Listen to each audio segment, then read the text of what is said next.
Hi, I'm Karen Derricades, and you're listening to We Make Media, a podcast about how the culture we produce shapes media and how that goes both ways. Hi, you're listening to We Make Media, and I'm here with Jenn E Norton. She's an interdisciplinary artist whose work melds and matches digital and physical worlds through kinetic sculptures, interactive video, augmented reality, and stereoscopic photography. Her works have paired 2D and 3D viewing experiences for viewers and uses reflections and projections in positively hypnotic ways. Her works are conceptually grounded in themes of science and technology, while somehow occupying this dreamlike, unreal space that will have you asking, how did she do that? I've asked her to talk to me today about just that, how she makes these immersive experiences interactive for audiences, how her PhD supports her access to emerging technologies she uses in her work, and where she sees augmented reality going in 10 years. Hi, Jenny. How's it going? Hello. Thank you so much for having me on your podcast. It's my pleasure.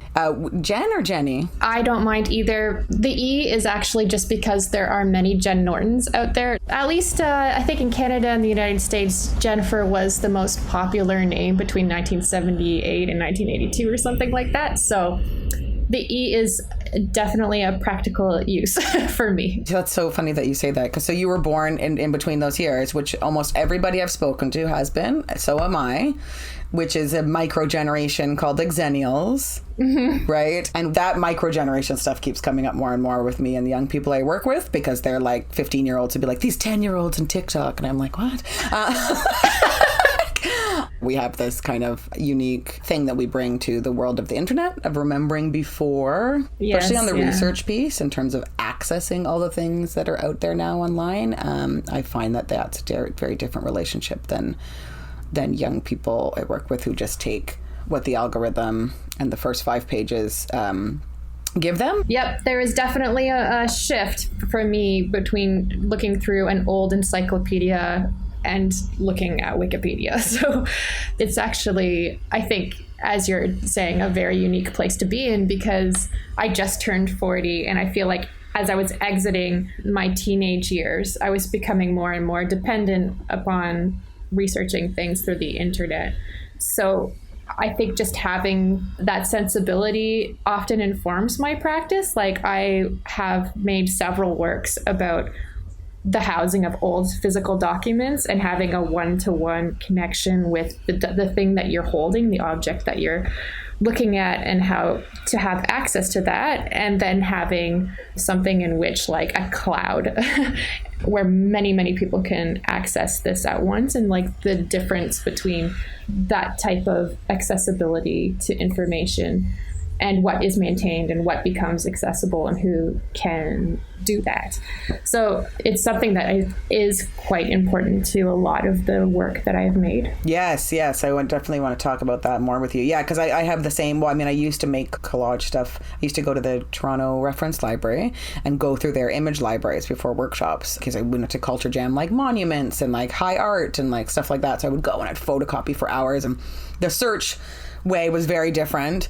And then slowly, it didn't until now I have like a relic of a studio full of collage supplies that I almost never use. There was a period where I used to use both because you couldn't find online. And my obsession is with that process of digitizing and what gets lost, and like whose stories get digitized first and what is lacking in terms of representation within the commons, like what you don't see. And as we move, and then there's new people that are born into it and wouldn't even consider of looking in an analog archive, like what gets lost in that. What gets lost, and how is it read too, when something goes from one format to another? Like sometimes it doesn't all come through. Like sound, for example, is a good example of that. Like through compression, there's a lot that doesn't make it. Right. So can you explain for folks like what kinetic sculpture is, what that entails? Sure. I make sometimes sculptures that move, and usually there's some kind of mechanism that receives a signal to turn something like a solenoid or a motor on or off. What's a solenoid? It's an electromagnet that opens and closes depending on whether it's on and off, or off. There's one in like what your washing machine when it switches into like a different cycle. But there's lots of examples of solenoids like in doorbells and stuff like that. But I used one in a kinetic sculpture that used an audio signal from a VHS tape to simulate banging. So it was a kid locked in a locker that was like begging people to help her out of the space, and I placed it within a bunch of other lockers. So it was just this one. And then you would see the person peering out of the vents of the sculpture. But then I also made some that were soft sculptures that didn't have an electronic component to make it move. It was the interaction with the person, the user. So there was this big soft sculpture that worked with springs and aircraft cable on the inside of this giant bear chair. So when someone sat down on it, the arms closed and hugged the viewer in. So that was an example of kinetic sculpture that did not need electricity, although there was a heating pad and a vibration, so it felt like it was gurring when it was hugged. And then other elements of some kinetic sculpture that I've used has relied upon like temperature, like something melting, like butter or ice, to make the next thing go, like as a chain reaction. So there's like basically a kinetic sculpture is something that uses movement as an integral component of the work. So stereoscopic, it's coming back in a big way. Yeah. And it's being used in fashion kind of GIF stuff. Why do you think now, in terms of the technology and stuff, and from your own use of it?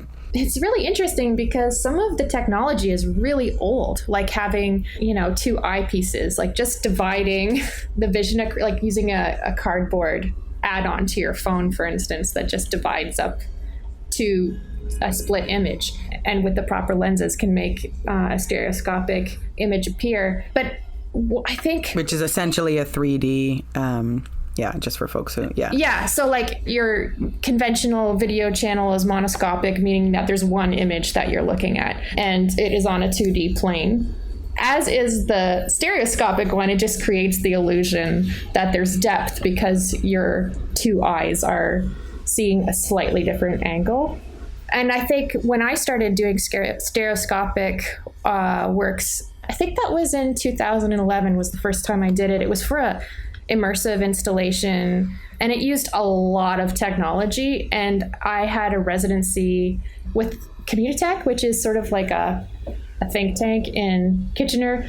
And it was Google and RIM and Christie Digital and all of these companies that work with display technologies. And the work that I made there, it'll never be remounted because it required so much of their facilities and their technology. And one room was just like, there was a hidden room that was just servers to make this environment run. So it was interesting to do it, but it was kind of like, oh, well, that was nice when that happened. It's over now. Like, I don't have access to all that stuff. But I think now, like, the more powerful people's phones are becoming, and also relying on pre-cinematic technologies like, the stereoscopic photography that we see from the late 1800s or early 1900s is coming together to make it accessible for many, many people. Like, if you can get your hands on the Google Cardboard and you have a phone that can handle, I don't know, some virtual reality, or even if it's just a split image, that it could be an archival stereoscopic image. When I did it the first time around, I was using active shutter glasses, which is kind of exhausting on the eye. Are those cute glasses with the little antennas and stuff? Yeah. Oh my God, I love those. Fashion. And they're always like blinking on and off between your left and right eye. So, but you don't sense that, or you do? That's what eventually is difficult, but you don't perceive that necessarily through your eyes? I didn't know that it was bothering me until after I worked for a whole bunch of hours making this thing, and I'd take off my glasses and look at my eyes in the mirror, and I'd see like these red bloody veins running to right. It's just like, yeah, I think my eyes are exhausted. So I think maybe moving away from things that are a little too draining physically. Was that for Tesseract? That was for Tesseract, yeah. And I used it for several other projects later because I had bought these glasses and a relatively cheap 3D projector, and I'd always have to bring the glasses to wherever I was going and make sure that there was enough of them to show in a gallery setting or something like that. And then after a while, I was just like, you know what? I hate dealing with these glasses. I hate having them always to be charged and babysat and like disinfected and all that kind of stuff. So, and where did you get those glasses?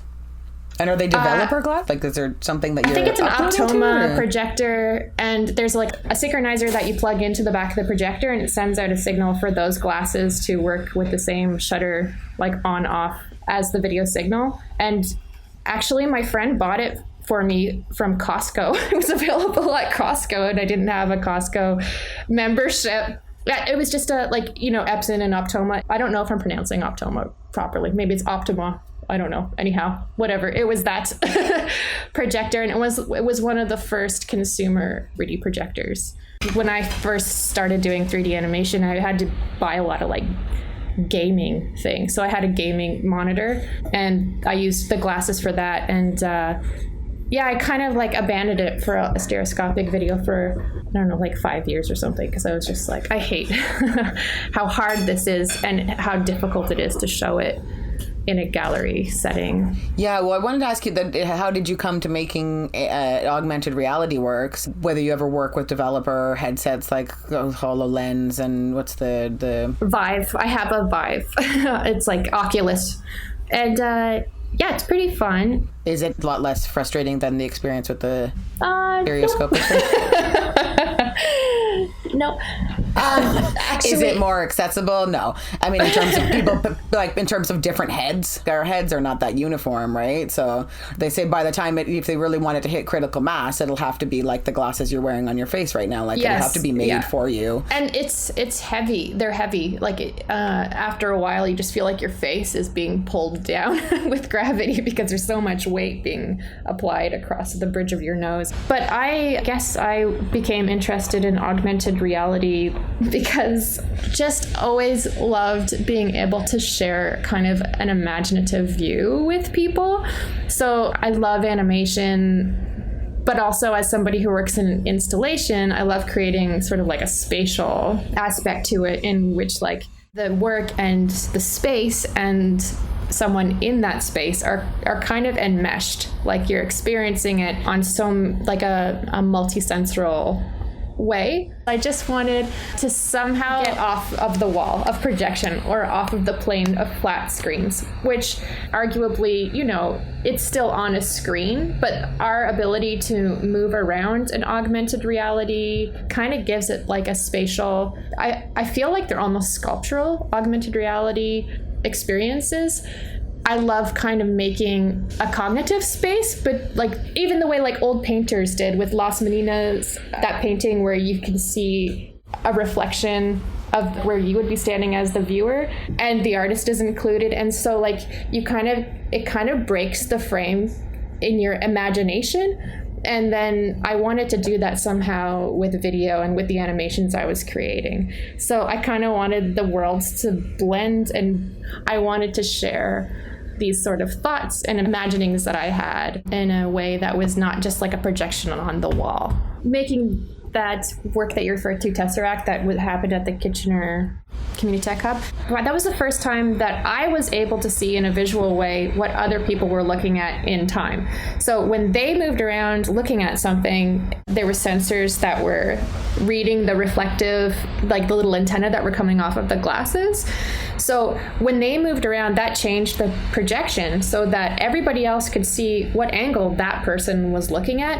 And to me, that was super fascinating. It's like that person is deciding what they look at and how they look at it and how much time they spend on this detail or that detail, which is like, kind of how we look at the world anyway. But I thought it was interesting for me as an artist to see how it's influencing the apparatus. Like, this is what's being seen now. Not the thing that I, like, yes, the content that I place there, but they're deciding, what pixels are going to be where at what time. I love that. Something that I think is super potent in AR, and that is to have some kind of annotation and intervention with sites that already exist.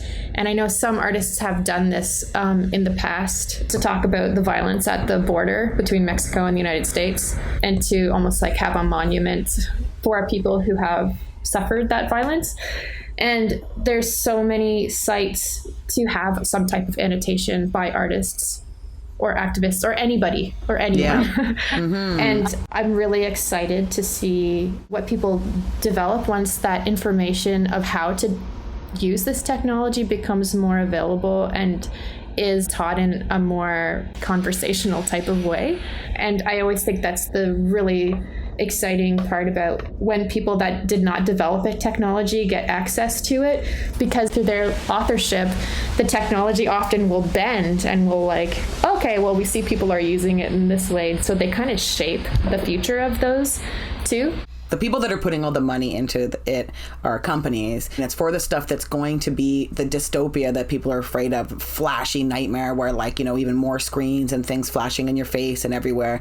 But I think that there is a world where, again, it can be so aesthetically like beautiful, and also like interactive culture jamming, like using augmented reality to block out an advertisement in your neighborhood. Yeah, like right? Steve Mann did this before we were even talking about augmented reality in a mainstream way, because quite a long time ago to, okay, well, my world is shaped by companies and corporations and with all these different agendas. I can shape how I see that and what I can see, and like it's having some kind of agency in a place where you're bombarded by these different types of intrusions, whether a capitalistic intrusion or otherwise. So with the AR works or any other work, how do you do the interactive piece? Is that all like coding? Coding helps you get there, but there's a lot of, say just for Unity in the asset store, there's a lot that has been coded for users. It's like Lean Touch allows a lot of interaction that's done as an add-on. That's just like, oh, I want it to be able to turn when the person touches it and touches the screen and drags. Like to do that through coding yourself would take a lot of searching, at least for me, because I'm not a coder. I'm learning to code through like taking a little piece from this forum and a little piece here and like Frankensteining it all together to get what I need to do. But there are increasing amounts of resources to get interaction without having to, you know, learn C# script. So. Right. And what about where audio is at for that in terms of like voice recognition? Like if I want to just have a sculpture that does a certain thing when someone yells at it, you got to yell, hey! Like, yeah, actually, it's funny. It's funny because my most recent Kinetic sculpture was one that you yell at. So what would happen is it was just a mass of plastic. And when it receives an audio signal, particularly a sustained vocal audio signal, it would inflate and then it would shake and it would cause it to illuminate and that sort of thing. And you don't even have to go very high tech to do that. There's so many different ways to do it. What I used for that particular one was a shotgun mic and a sound card that went to Resolume Arena, and that's a program that's like video processing with sound. But basically all I got it to do was to send a signal out to a relay. So when it got a low voltage from the audio signal, which was like about 3 volts or something like that, it would turn on house appliances like fans and lights and that sort of thing. If you are using Unity to have something, there's like an audio listener. And when you're setting up your project, you have to tell the user what is going to be used on their phone. For instance, if you're using the camera, you have to, like, camera usage required for AR is what you would put in. So when they open the app that you make, it would say, allow this app to access your microphone. Is Unity easier for you than these other things you're saying? Like, I mean, Unity must have been a breeze for you then when you came to it, Unity or are these things not, easier? No, Unity was not a breeze at all. And the first time I used it, it took me so long just to get something to build out to my phone. And there's always a problem with the next update. There's always like the forum is, on fire with people saying, why do I have a black screen right now? What's going on? I used it last week and it was fine. So no, I don't want to give the illusion that any of the things that I am using came through me just having a knack for it. I'm just getting going on interactivity, like actual interactivity in augmented reality, and also just getting going with sound. But I learned all of this simply by watching tutorials online. I have this desire, although I'm not the person to do it, but I'll just put it out there in case anyone does. And I want it to be like a friendly forum sort of that is free. And it's not a place for people to impress one another with speaking in esoteric terms. Like, this is like, I have this project. I don't know how to do it. I'm working with this thing. This weird problem is happening. Because I see a lot of hostility towards people that don't have the right terminology, or not even the right terminology, the terminology that the forum expects and wants. You're asking the wrong question. You're like, thanks for not answering my question and shaming me. Yeah, and not just the one snide response. There's like 20, and it's like, oh, come on. They're just having a problem with their project. Like, lay off. Yeah, I find that in a lot of the tutorials that I've taken to try to learn how to use Unity and all that kind of stuff, sometimes it's like sped through and spoken in a way that is so difficult to understand. And then you get somebody who's like super conversational, and they're just talking to you about it in a way that is really relatable. And then suddenly all this stuff that was super mysterious and seemed like it was relegated to esoteric knowledge of like computer engineers or something. And you're like, oh, it's just that. Okay, then I can do that. But it's just that I really appreciated when I finally found some voices that were speaking to me in a way that I could understand in a practical application. And like, for instance, when you're learning fractions, it really, really helps if you've done things like baking, or maybe you know how to play music in a certain time signature or something like that. And then there's some kind of like real world application of these ideas and the equations that are being used, which when you just explain it, it's really, really hard to grasp. And it almost like keeps a lot of people out of using so many different types of technologies, and to like become a voice that is part of that community. So it keeps a lot of people out. But once you just have a bridge that's like, okay, this is now demystified because we're just talking about it as something that we can do together, and like, instead of speaking in a way that is only relatable if you've studied in a certain manner. So I just find like having accessible language and just talking to the human that's before you, or like even if that's imagined. What you're speaking about is precisely why I love working in high school workshops sometimes, when I've done that through TSV a couple of times, or working with first year students and in workshop context, because when you haven't made something yet using whatever medium it is, you have the most amazing ideas, and they're so fresh, and they come out of all over the place, and all like these accumulated experiences that can sometimes be filtered out after you've been doing something for a long time. And so that makes me learn so much more, because it's like, wow, I never ever thought about using this technology in this way. So I find that I get so much out of, I guess, inexperience of other people, and it really enriches my own practice. And so I feel so lucky to work with people that haven't used After Effects, for example, or whatever, because it's just like it opens up all these other pathways of imagination, and then therefore I have to learn it and then share it with them. So it's like this exchange that I feel like I'm just as much a student as they are.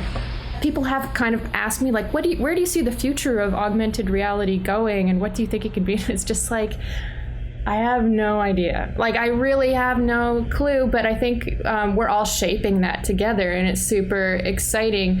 And I know that I sound very idealistic all the time, but it makes me think about video, and when video became available for people to shoot outside of a studio system with the Portapack, like, yeah, it was still heavy and clunky, but you could bring it into your apartment. And because that was new, there was no history that defined who could and who could not use this medium and how. And like what crazy wacky things came out of out of that era through like video art practitioners, and not even having a set of terminology built up around you to like work within those parameters. So a lot brought in a lot of other voices that are sometimes like pushed out of, you know, well-worn paths or like institutions. So my dream is to work in a lab. I love teaching, but I don't love grading. I don't love doing that to people's hopes and dreams. And in a media lab. Yeah, in a media lab or a media lab / research lab for different technologies, and maybe working like between departments, maybe like a psychology department that's studying perception or something like that, like some kind of... Amazing. When we're in school, we have access to all these resources, then you finish school and you're like, ooh, it's tough out here. And then, of course, that can affect the things that you do, because the things that you have access to. Sometimes you have to go to a department outside of your own. For instance, I'm in the visual arts department at York University, and I went through the cinema department to get to use a sound stage to shoot a video, or, you know, like there's different resources, but luckily when you're a grad student, you can kind of move between those as long as you get permission through the director of whichever department. So it's been really amazing. I've always appreciated the time that I have either as a master's student, even as an undergrad student, and now in a PhD program, that it's really made my work possible.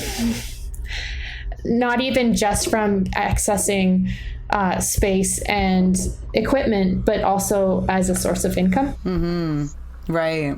It's been really, really great. Right, in terms of getting funded as a yes. master's student or whatever, yeah. That's great that that's facilitated that for you as an artist, because, yeah, like, we need that, especially when you're doing such amazing experimental, like, stuff that, yeah, I can only imagine the process must involve all kinds of, you know, studios, and then inside the computer, and then out in the real world, and then, you know, like things that you just, there's no way you've got those at home in your apartment, you know? Right. Yeah. And I mean, when I do work outside of those, you can kind of tell when my Kinetic sculpture is like, this one's all made from garbage. So it's like, this one, I have a lot of garbage, a lot of installations and videos that use discarded coffee cups and bottles and plastic bags and things like that. But yeah, it's really nice to be able to have that. I mean, I also rely on funding when I'm like through whatever. I can't, there's no municipal funding in Guelph for artists, but when I was in Toronto, like TIC, and yeah, that all helps too. And then freelance, I've done so much freelance work. I've made plumbing videos and like all over the place. And I worked as a clown throughout my master's and a stilt walker. Ooh, wow. Actually, I finished up my undergrad as a stilt walker and a clown. There's a lot of money in stilt walking? Sometimes, you know what? I used to work for this circus. It was Zero Gravity Circus, and it was a good job. It was a nice job. So I worked at birthday parties as a clown too. So traveling the TTC in full clown makeup and everything. Oh my God, like, I love it. It's good that there is that it's a decent wage, because it takes a little bit of courage to do that. Where do the works, like the interactive works, like live their best life? Like where are they best received and experienced? It's a really good question. I haven't done a lot of things outdoors because of electronics and rain and wind and that sort of stuff.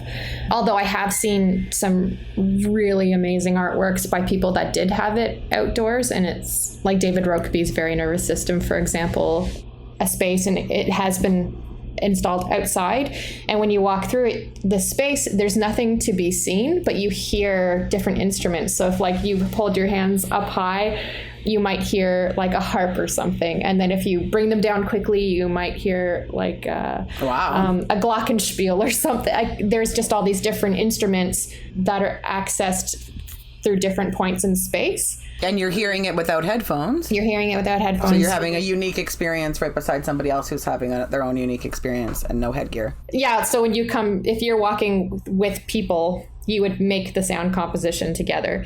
And I can't remember the year that this was made, but it was at a time when almost nobody was doing this. And like, I think David Rokeby made his own camera to do this. I think I'll start with the negative and then I'll end with the positive. Okay. So some of the most difficult challenges I've had were in public spaces in which they want you to do something, but they don't really want it to disrupt too much of the daily ongoings of that place. So like, for instance, it's here right now, but we're going to move it later. And it's like, yeah, but it's specific and it needs to be in this place because this is what it was designed for. And then it gets moved, or like the sound always gets turned off or something. And it's like, that's part of it. But it's like, oh, well, the offices are over there. And it's like, well, maybe we could have thought about this before. So sometimes working like that particular one was just working with organizations that weren't really familiar with installation work. So they wanted it, but then they only wanted parts of it. And then when it worked really well in temporary settings, so it was like, for a moment, everything is just dedicated to this thing happening. So they're like, that one you shouted at it and it inflated, it first existed as a performance. And so when it inflated, it fell onto it rolled out onto the audience, and they were like under this inflated thing, which was about like a plastic pollution. So it worked out really, really well. And then again, when I showed that work in a gallery, and they were like, just take this space and we want you to fill it and we'll maintain it. And people had a lot of fun with it and were able to interact with it. And then with AR, what I've seen it work best with so far is within a context. So like, I don't make my stuff available in the App Store, because usually it's like conceptually rooted into an exhibition or into some sort of site specificity. For example, the first time I had multiple AR works in a single show was I was invited to respond to their permanent collection. So then when people were walking around with the iPads furnished with the information of all the other works that were being shown, then it was like, it kind of created like a more magical moment because it was integrated into that space and it gave sort of a context and that sort of thing. And my AR stuff was throughout the gallery, and it was sort of like a neat little point of discovery here and there. And I'm about to, in next March, have some outdoor AR that's a part of like a similar idea. It's rooted within this context. So like, I guess that's kind of like a weird... You don't put it up on the App Store? No, I don't put it up on the App Store because I did for We're talking about like taking your app from Unity and then like going through the process to get it on the Apple Store and like apps or whatever. Yeah, so I have done it in the past. Right. But it just made no sense. So it was like this abstract form, and it's like somebody's expecting to get, I don't know, like a dancing mushroom that, blows bubbles into the air, and then they get this like weird contemporary art thing, and it's just like, this doesn't make sense here. So what I'll usually do is just, the gallery will have some iPads. I'll build directly to the iPad and then make it available for the duration of that exhibition. But I've only been doing this for 2 years, so I'm excited to have something that's more widely accessible. Did I say wildly? I meant to say widely. Well, widely when it's accessible, it's wild. It feels wild and wonderful. But I think like context is everything for me, and it needs to make sense. Right. Like, what is this thing doing out in the world? Like, I'm as much as I love cute little characters and face filters and stuff like that, like I probably would make up a different name for myself to do those things like outside of my art practice. Right. Yeah. So. Do you not know Pokemon Go anytime soon that you're coming out with or whatever? No, but my daughter's got some ideas for that, so nice. Maybe I'll help her realize those those characters in dreams. Right. Yeah, I love the stuff that you did with her with the film stuff. I mean, it's funny because you work in video, right? But I mean, your stuff does not have a video art sensibility. Like, it just looks very filmic. You know what I mean? Like, a video art is, you know, much more like self-aware of the like video-ness and like what video means as a media form in terms of access, and anybody can point a camera at themselves, which is not at all like what you're doing with it. But you are working in video. Everything kind of begins with video, and then it spills over into other things. Like, it spills over into sculpture and AR and all that kind of stuff. And the first video that I made that was shown in like a non-student context was very much the Head and Shoulders frame of that you would see of like 70s video art.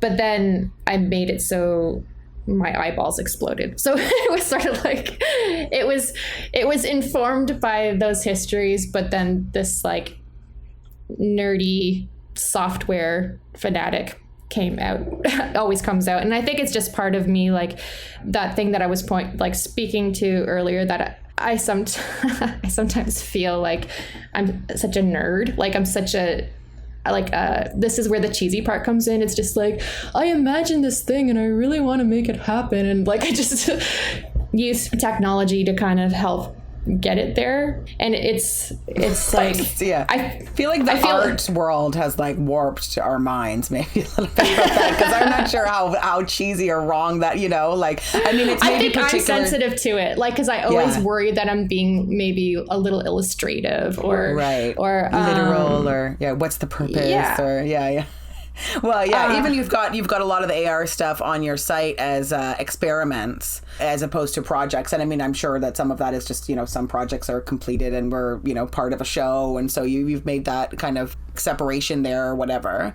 But I think it's interesting in the AR stuff, we're in this territory where it hasn't established its aesthetic yet.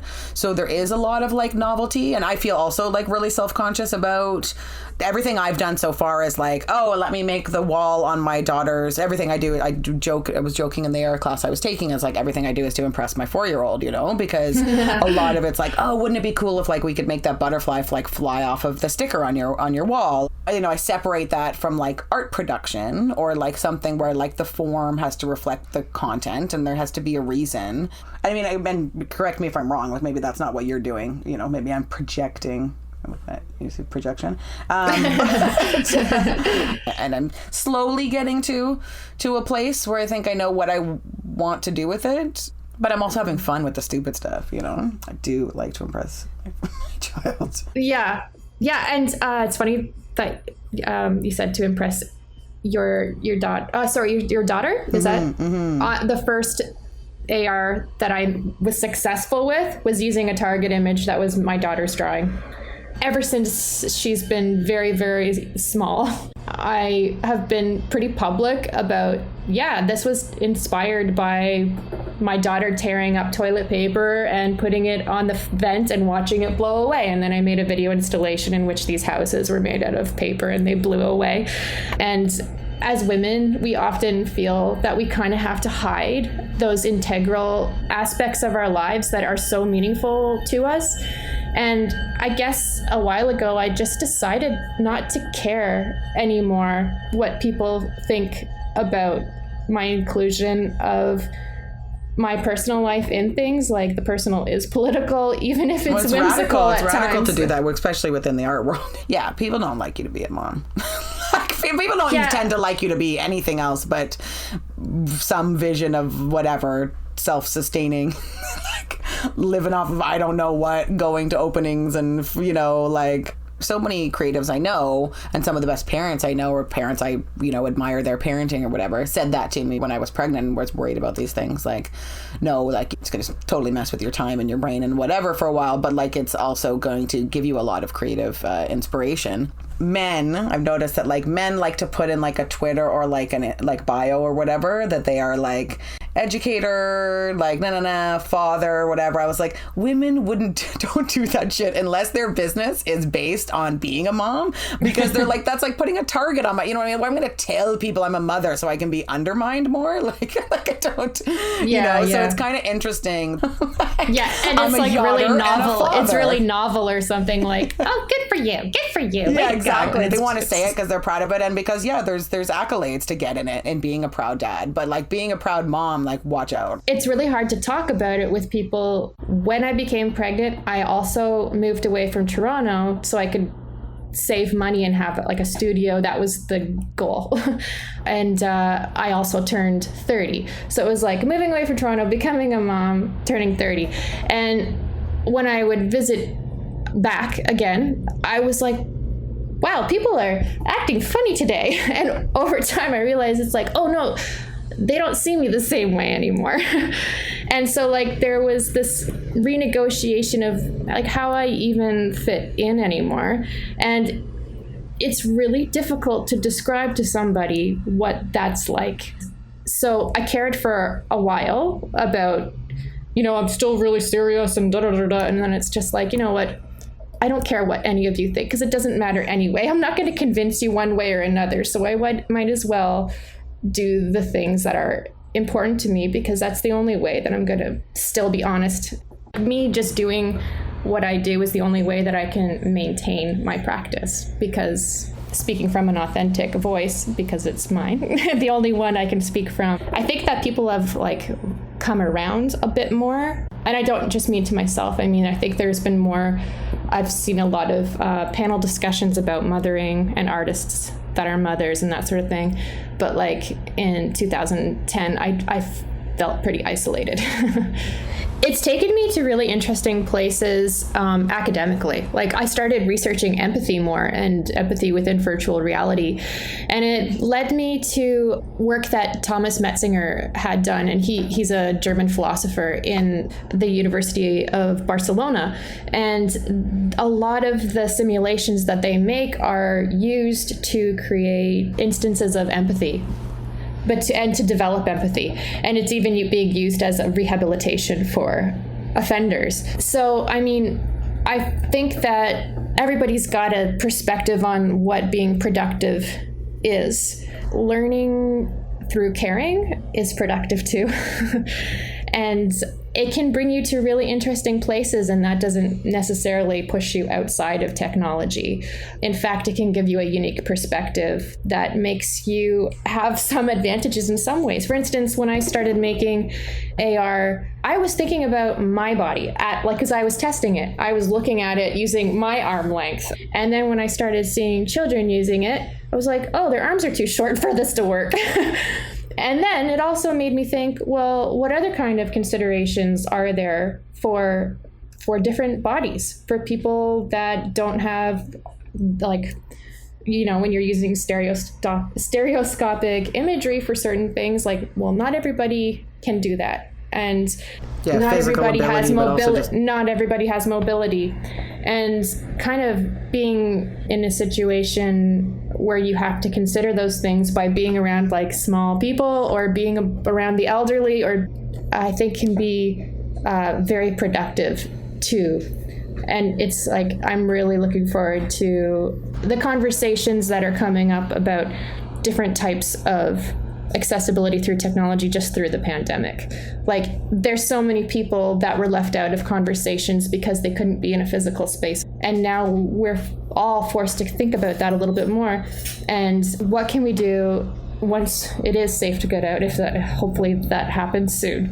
But what can we do for all those people that were left outside of the conversation in the first place? Yeah. So, because we don't all use them the same, and they can be used in many different ways that, like you were saying earlier, we don't realize until we're in a brainstorm with other people, and specifically people who have different experiences than us, because there are plenty of people inside companies who are brainstorming every day, but they're looking around and everybody's looking like them, and big surprise, they're not coming up with the next thing. I mean, it's interesting, the VR thing that you were saying, because I have it's a bit of a pet peeve of mine. Well, just the assumption of the empathy machine, in terms of like, when we're activating these aspects of people's brains, like there was like a big refugee camp thing that someone did for the UN, and the UN like watched it and was like bawling and stuff. But it's like, people who survived refugee camps like literally would say like, this is like the kind of thing I wouldn't wish on my worst enemy. So like, we don't really want to share experiences that give more people like lived experiences of trauma that change their brain. You know what I mean? Like, but I get what you're saying. Really like, important, because that's actually something that Thomas Metzinger like writes about and wanted to develop a code of ethics in for developers, because you're embodying the experience in a way that's so much different than being a first-person video game user. So say the VR is violent, like you doing it, like slashing someone up, is different than you playing it on a flat screen with a video game console.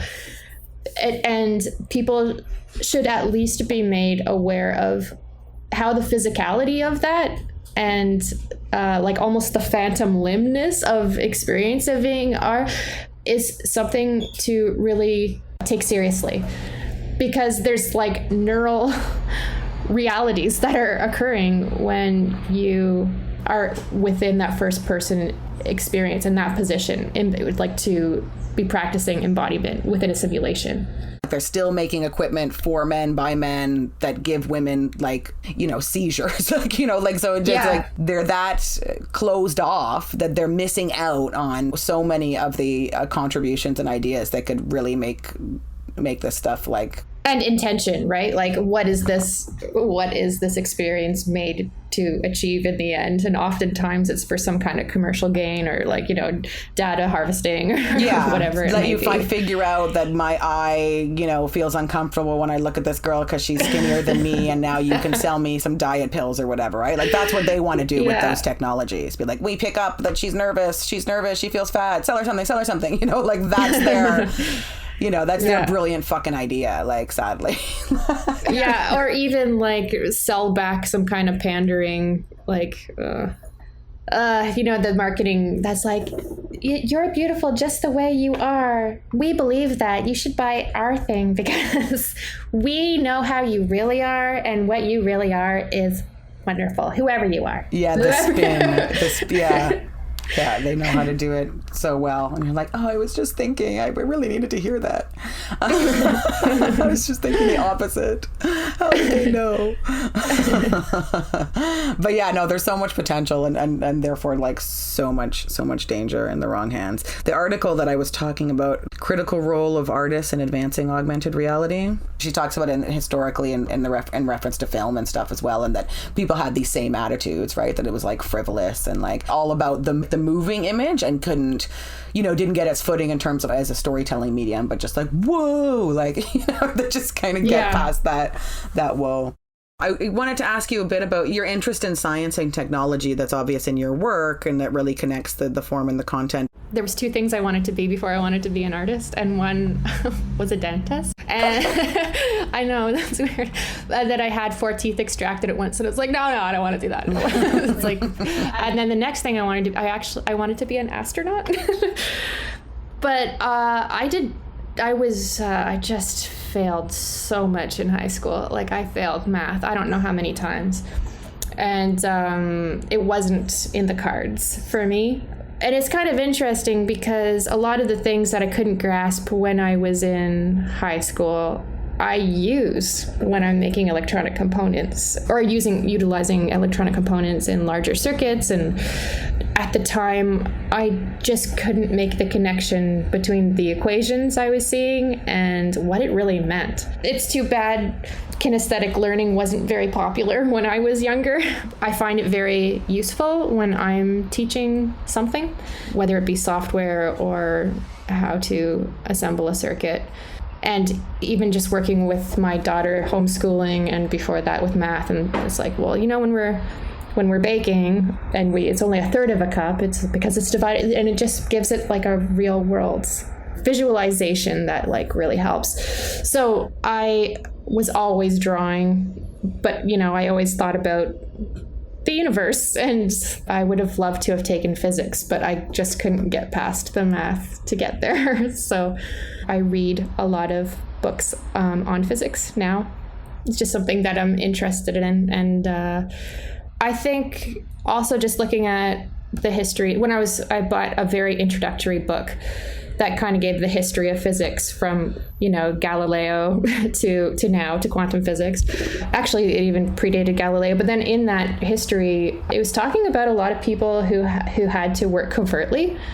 and their discoveries led them to some type of punishment or ostracization, or people that had to work under a pseudonym. And that was really, really interesting for me, because it was people that were working within a small confined space under some kind of duress or something, secretly pursuing this passion. And that was riveting to me, because it's like people are discovering the workings of our physical world, and it's such a huge contribution to all of us. No one was valuing it either because, you know, they were not someone who is allowed to study, or that the ideas were too radical, that it's like, no, that's gonna debase our current belief system, and we can't have that. So what's the book? Black Bodies and Quantum Cats. That's what it's called.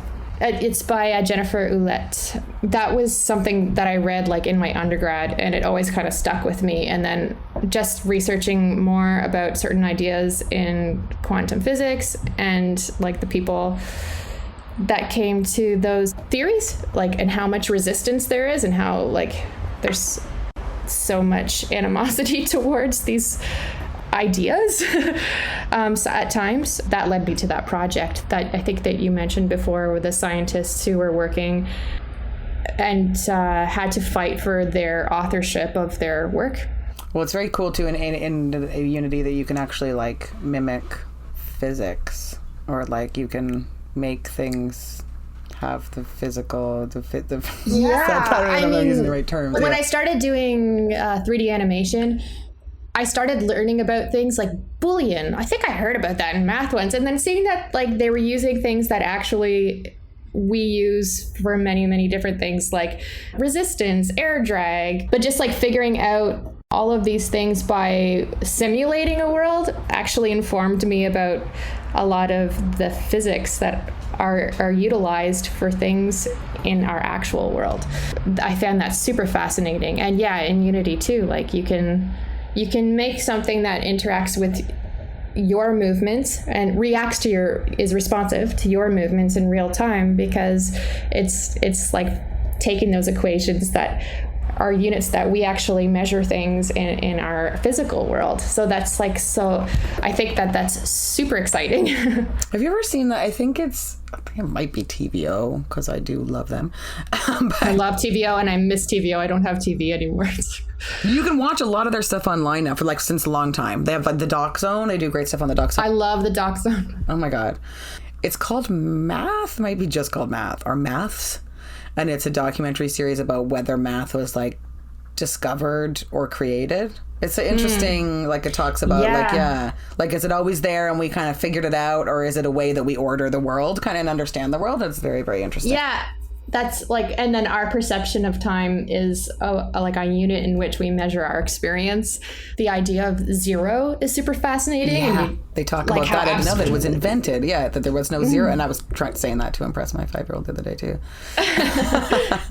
Yeah, super fascinating stuff. But yeah, when you work in the world of illusions, to tie it back to art, is just, you start to...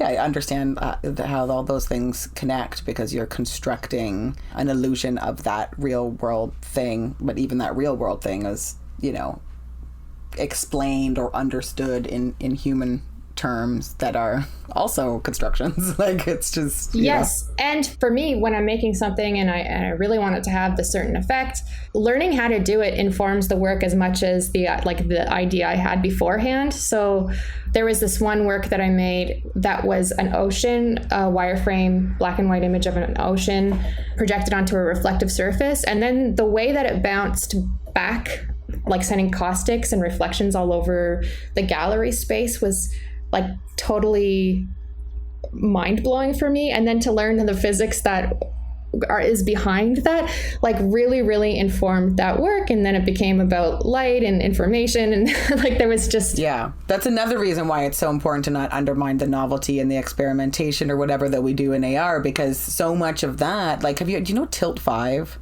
No, I don't think so. They're an AR company. They've got lenses. You can also develop them. They did a big, very successful Kickstarter. So Jerry Ellsworth, I'm going to send you this podcast that goes through her whole story, which is pretty crazy because she invented this technology and basically had to buy it back. And went through Sony. Like they just went through all kinds of stuff, but now she owns it. but it's on board games. So you play with the family or whatever, and you can, there's certain things that you can only see based on like what your player is or whatever, right? Or like then you can reveal things like put your hand over like this and like the smoke comes out, and you reveal the like special card that you have or whatever.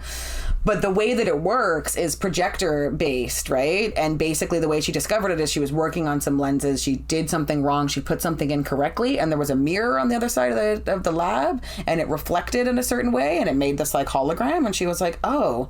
And so that's what, you know what I mean? Wow. Like all the science and tech and the exploration and the artistic exploration and the conceptual exploration are so important. And we don't know how important they are, but in 10 years we'll be talking about like, hey, that silliness was like really onto something, like McLuhan says about, artists seeing things because of this interconnected way that we work. So funny, I ended up making a huge reference to McLuhan in that installation I just described to you with the water. There's this like scene with a light bulb, and then it was very much about, he always uses the light bulb to describe the medium as the message. And he really defined so much so early that like we just needed to get there to understand what he was talking about.